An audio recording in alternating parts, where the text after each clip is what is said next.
神創造天地。起初，神創造天地，地是空虛混沌，淵面黑暗。神的靈運行在水面上。神說：要有光，就有了光。神看光是好的，就把光暗分開了。神稱光為晝，稱暗為夜。有晚上，有早晨，這是頭一日。神說：諸水之間要有空氣，將水分為上下。神就造出空氣，將空氣以下的水、空氣以上的水分開了。事就這樣成了。神稱空氣為天。有晚上，有早晨，是第二日。神說：天下的水要聚在一處，使旱地露出來。事就這樣成了。神稱旱地為地，稱水的聚處為海。神看着是好的。神說：地要發生青草和結種子的果蔬，並結果子的樹木，各從其類，果子都包着核。事就這樣成了。於是地發生了青草和結種子的果蔬，各從其類，並結果子的樹木，各從其類，果子都包着核。神看着是好的。有晚上，有早晨，是第三日。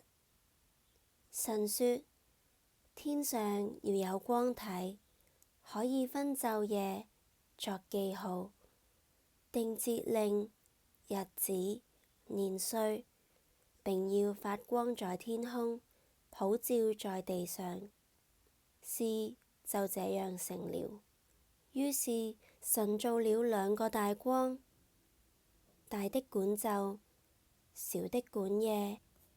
又造眾星，就把這光擺列在天空，普照在地上，管理晝夜，分別黑暗。神看着是好的。有晚上，有早晨，是第四日。神說：水要多多滋生有生命的物，要有雀鳥飛在地面之上，天空之中。神就造出大魚和水中所滋生各樣有生命的動物，各從其類。又造出各樣飛鳥，各從其類。神看着是好的。神就賜福給這一切，說：滋生繁多，充滿在海中的水，雀鳥也要多生在地上。有晚上，有早晨，是第五日。神說：地要生出活物來，各從其類，牲畜、昆蟲、野獸，各從其類。事就這樣成了。於是神造出野獸，各從其類；牲畜，各從其類；地上一切昆蟲，各從其類。神看着是好的。神說：我們要照着我們的形象，按着我們的樣式造人，使他們管理海裏的魚、天空的鳥、地上的牲畜和全地，並地上所爬的一切昆蟲。神就照着自己的形象造人，乃是照着他的形象造男造女。神就賜福給他們，又對他們說：要生養眾多，遍滿地面，治理這地，也要管理海裏的魚、空中的鳥和地上各樣行動的活物。神說：看哪，我將遍地上一切結種子的果蔬和一切樹上所結有核的果子，全賜給你們作食物。至於地上的走獸和空中的飛鳥，並各樣爬在地上有生命的物，我將青草賜給他們作食物。事就這樣成了。神看着一切所造的都甚好，有晚上，有早晨，是第6日。神定安息日，天地萬物都做齊了。到第7日，神造物的工已經完畢，就在第7日歇了他的一切，安息了。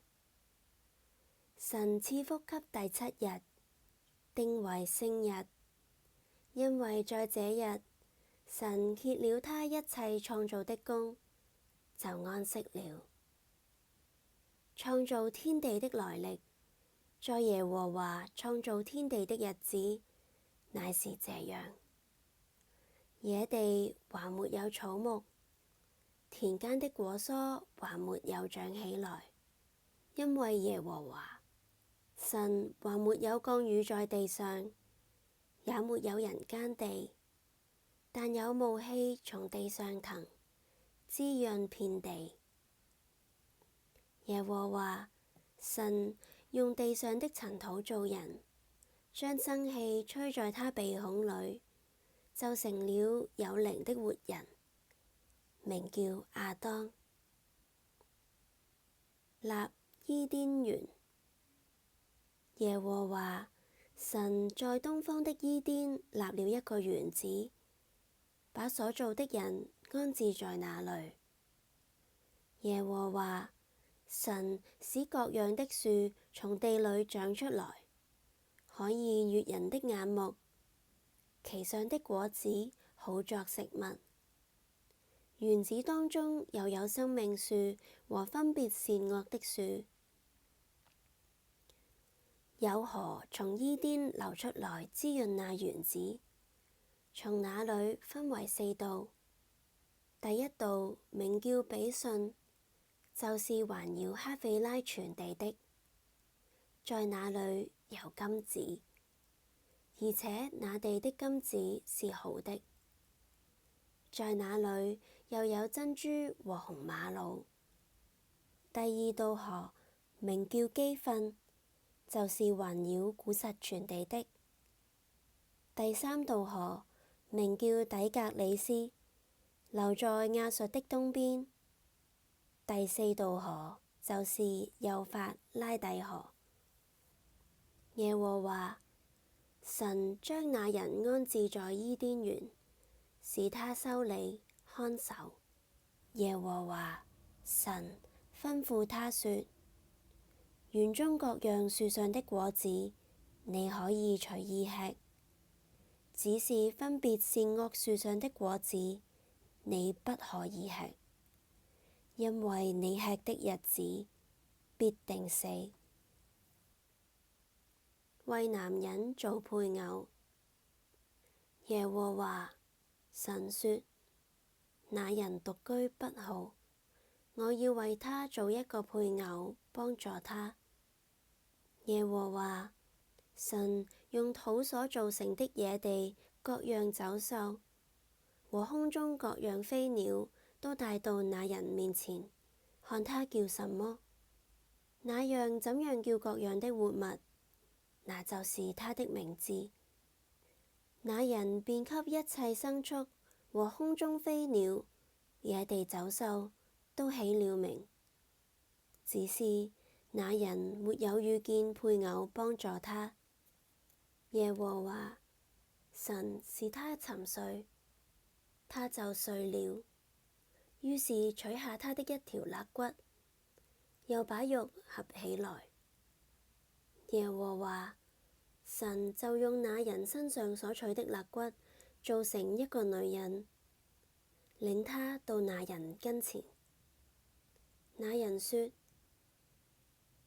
這是我骨中的骨，肉中的肉，可以稱她為女人，因為她是從男人身上取出來的。因此，人要離開父母與妻子聯合，二人為一體。